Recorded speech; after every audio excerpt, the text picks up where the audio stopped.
Alright, yeah, once again, welcome to our program, Face to Face. My name is Sirimin Ujumayawa, and I have with me my wonderful friend. My name is Adeniji Dare. Yeah, the issue on our table today is about the internal issue between the APC concerning the election Okay. that, that the vice president said they should put on hold, or they go ahead to do the election regarding the directive of the vice president. Okay. Now, as we all know that there was a narrow escape for Akeredolu. It was 4-3. Okay, that's election. Okay. Yeah. So because some people are saying that Akeredolu was there illegally because of the fact that the governor of that's Bruno is the governor of the state, and he ought not to be the chairman of the party as well. Okay. So why the other four said that okay, yeah, let Akeredolu continue. So, but along the line, they got to know that there is if they continue like this, because then the Supreme Court has plotted the illegality in the party. So they believe that if this continue, it might affect them in the future. The other party, that's the PDP, can use it against them, and you know that Presido is out of the country. Yeah. So immediately the Presido has to call the vice president, so that at least he should call assemble the lawyers in the party. Since for the fact that our vice president, as we know, is a professor of law, so they'll be able to look into it detailedly, so that they'll be able to quickly make an adjournment or some solution, so that their opponent will not use it against them come the following election. Because we know that if we have a rugged Supreme Court, they might even notify all their election what they've won from the presidency to the councillorship, as we all know. So really want to look at what really happened during the meeting that the vice president called, the aftermath of the meeting. So as we all know that when Osinbajo called the meeting, the Attorney General of Federation is there, Melanie, and after the whole meeting, the Attorney General of the Federation did not comply to what Osinbajo's directive. So what do you have to say regarding this? Because all what you have said is just concerning the Buhaha after that election, and that the truth is that the bedrock of this problem is from Ondo election, and that's the truth. And a lot of APC member are not happy with Akeredolu's nomination, and that's the truth. First, Bruno is the one that actually gave a back to Akeredolu, and that's why at first he did not win the election before they actually took the case to the Supreme Court. And very at the now stage, Akeredolu won 4-3. You said, and you look at everything. Malami is the head of the Supreme Court. Yeah. APC, right? Now, all these things, if they could have that slim line, that means there's a problem in future. Yeah. Right. That means some people in APC are not really happy with what is going on in APC. Now, Osinbajo, I think that he can actually step in. A lot of times we actually talk about how Osinbajo have been a figurehead in that a lot of time. Even when our President Buhari actually traveled, the PA, what would I call it?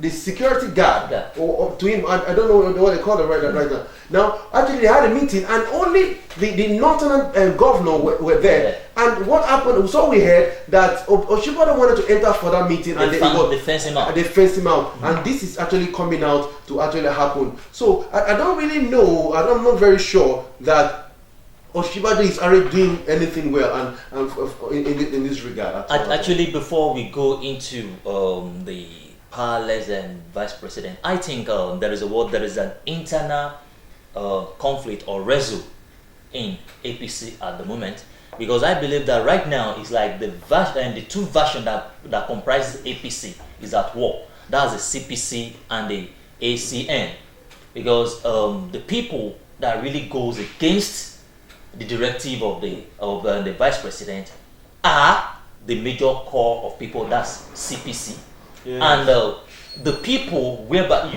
we can see the likes of Babatunde Fashola is part of the meeting. Yes. Is a full-time ACN. You understand? Now, same goes with our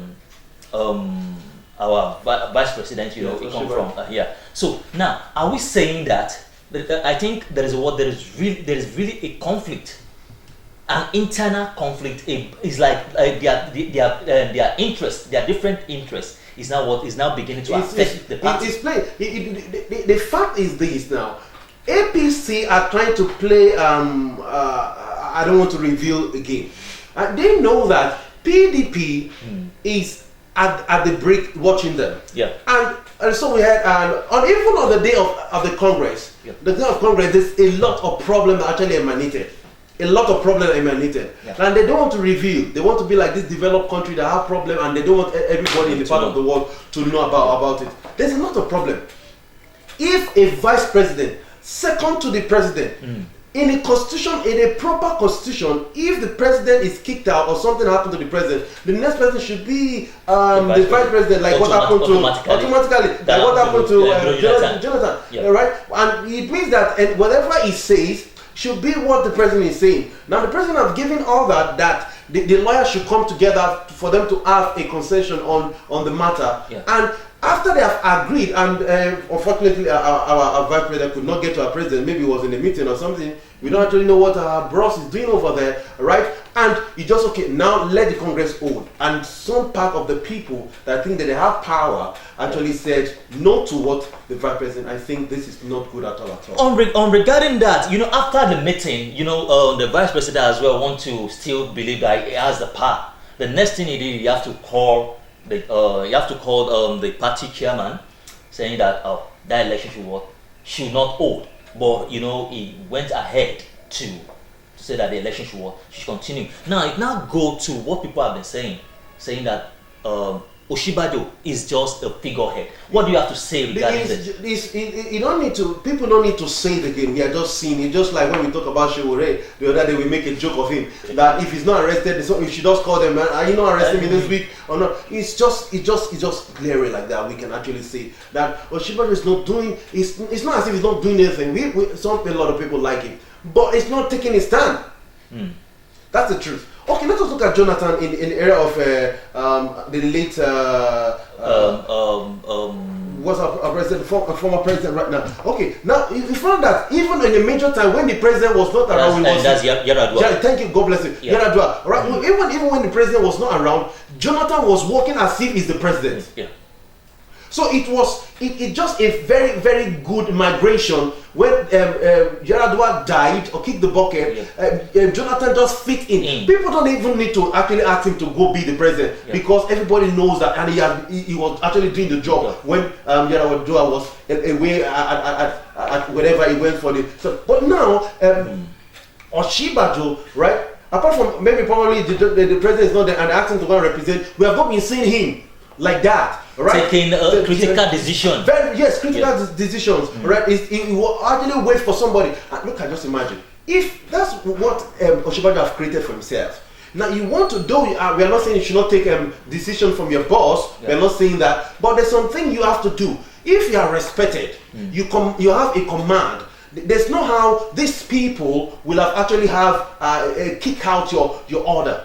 You can actually take an order even when the president did not know. Take an order and they'll know that the decision is actually made is good. But in time past, we found out that people have questioned this man, questioned whatever. Even in time of answers, they question him and all that kind of things. Big point like that, and people don't respect them. So on a good day, Oshibajo is now like a toothless bulldog. He has no authority. That's a very hard because exactly. That is just the way. That is what they want us to understand. Because before, people are speculating that he's just a figurehead. But what happened for the Attorney General of the Federation not to oblige to the directive of Oshibajo shows that Oshibajo does not have an authority of power. Now, as well, the party chairman still was not listening to the directive of the vice president. He speaks a lot that is just there as a figurehead, and is not really portraying a good democratic nation. Any president that has in mind the good act of the people, even if you are going for 1 week vacation, automatically you have to hand over to your vice president. No, seriously, I think that there's a foul play somewhere from what you're talking about. I think that the president himself did not do well in this regard, brother. Now you find out that when probably we are actually in a meeting or in an session, and I know that you are my second, all right? There's a thing that I'll be doing that can actually affect you, that can actually replace me if I'm not even there. If I always talk down on you in the presence of these people, there's no how those people is going to respect you. So, and I think that there's a lot behind the curtain that we're actually seeing right now. There are a lot behind the curtain that we are not really seeing right now, which means we are calling on our president as well that once they return, I believe there should be amount of power that the president should be able to invest in the hand of the vice president, so that any time he's not around, the directive of the vice president will not be questioned, because this has been happening over and over and over again, and I believe it's not good for a system of democratic nation as Nigeria. So on this note, we'll be bringing the curtain down. My name still remains Ojumayo, and my brother, my name is Adeni Jadari, and we say bye bye.